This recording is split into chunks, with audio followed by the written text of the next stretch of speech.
Hello সবাইকে, আমার একটা নতুন ব্লগে আমি সকলকে স্বাগত জানাচ্ছি। আজকে আমরা চলে গেছিলাম শ্যামনগরে। শ্যামনগরের কোথায়? চলো আস্তে আস্তে যাই, দেখতেই পাবে। আরে সকালবেলা এসে দাদামণি বলল, কিরে তোর কোথায় পড়া আছে?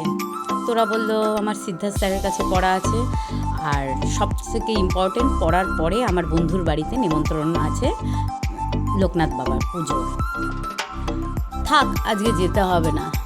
তোরা বললো না যেতেই হবে, আমি কথা দিয়েছি আমি যাব, আর স্যারেরও পড়া আছে, স্যার লিখতে দেবে। তো কোথায় ঢুকলাম আমরা? খোসলা ইলেকট্রনিক্সে। তারপরে অনেক কিছু করার পর দাদামণি আমাকেও রিকোয়েস্ট করলো, তারপরে আমি বললাম থাক বাদ দে, আজকে আর যেতে হবে না। দাদামণিরা কিছু টুকিটাকি কেনাকাটি করতে গেছিলো খোসলায়। তো দেখে নাও টুক করে কী কী কেনাকাটি হচ্ছে, কোথায় কোথায় যাচ্ছি আমরা।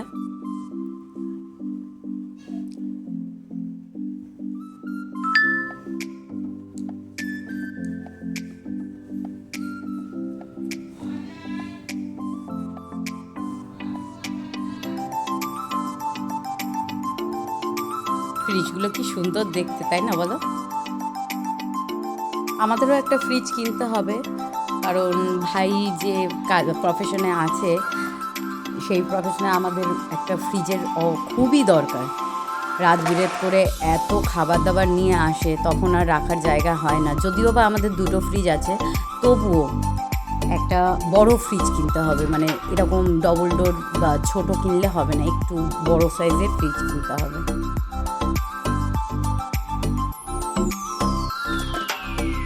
এটা পুরো উডেনের মতো লাগছে।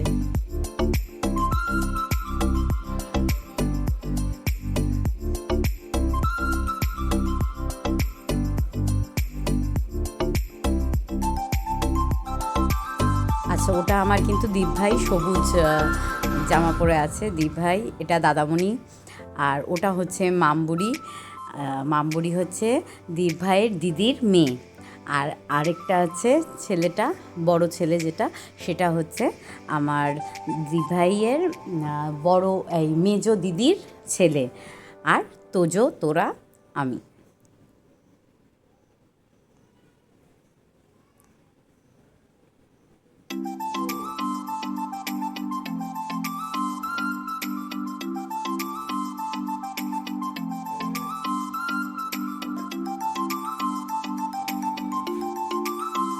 আসল কথাটা হচ্ছে দাদামণি বলল যে জিনিসপত্র দেখাশোনার পর রাত্রে ডিনার করে ফিরবো। তাতেই তোরার মাথাটা খারাপ হয়ে গেছিলো, কারণ ও জানে মামামণি নিয়ে যাচ্ছে যখন ভালো জায়গায় নিয়ে যাবে। তো কোথায় যাওয়া হয়েছিল সেটাও তোমাদের দেখাবো। আচ্ছা বলো, এই গরমে সবাই কেমন আছো? মাঝে মাঝে গরম পড়ছে, এমন গরম পড়ছে, আবার বৃষ্টি হয়ে সেই দিনটা ঠান্ডা, কিন্তু তার পরের দিন থেকে আবার গরমটা দ্বিগুণ আকারে বেড়ে যাচ্ছে, তাই না বলো?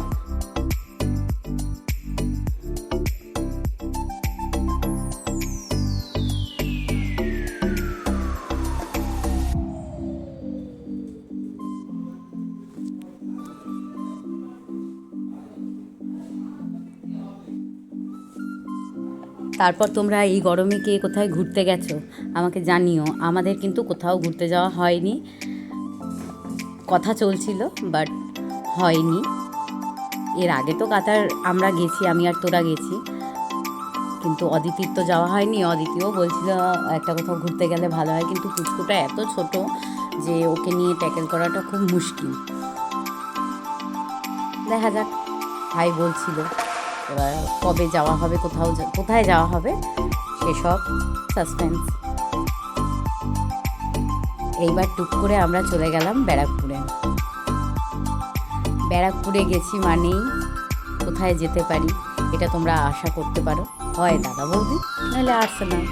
তো আমরা চলে গেছিলাম দাদা বৌদির পুরনো ব্রাঞ্চে, একদম রাস্তার উপরে যেটা ছিল সেইটাই। লাইনটা দেখেছো? সানডে বলে নয়, কিন্তু এটা প্রতিদিনই এরকমই ভিড় থাকে।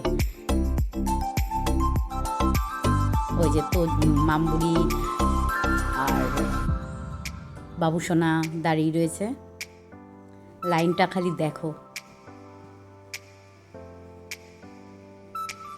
এখানে আপাতত 2টো ফ্লোর হয়েছে, আর 5তলা বিল্ডিং হবে, আরও 3টে ফ্লোর এখনও কনস্ট্রাকশনে চলছে।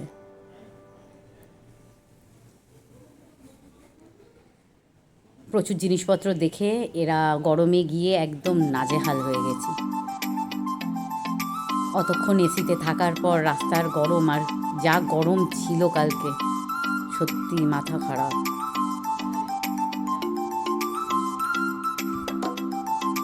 লাইন কিন্তু খুব তাড়াতাড়ি এগিয়ে গেছে।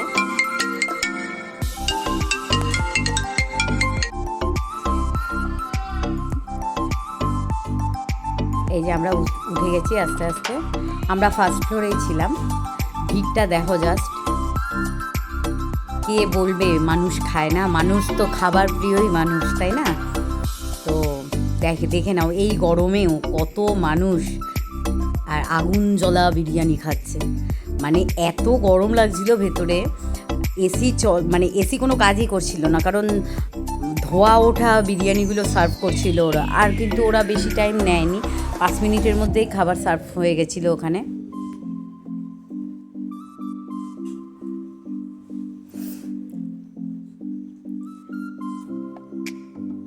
কিন্তু মানে গরমে এত গরম লাগছিল, কি বলবো, মানে এসি আরও চিল্ড হলে ভালো হতো। চলে এসছে কলা পাতায় বিরিয়ানি,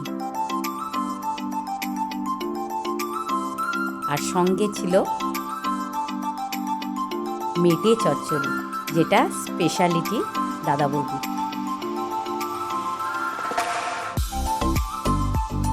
বিরিয়ানি সম্পর্কে তো কোনো কথা বলার নেই, তোমরা সবাই জানো। তো লাস্টে 7 আপ খাওয়া হলো।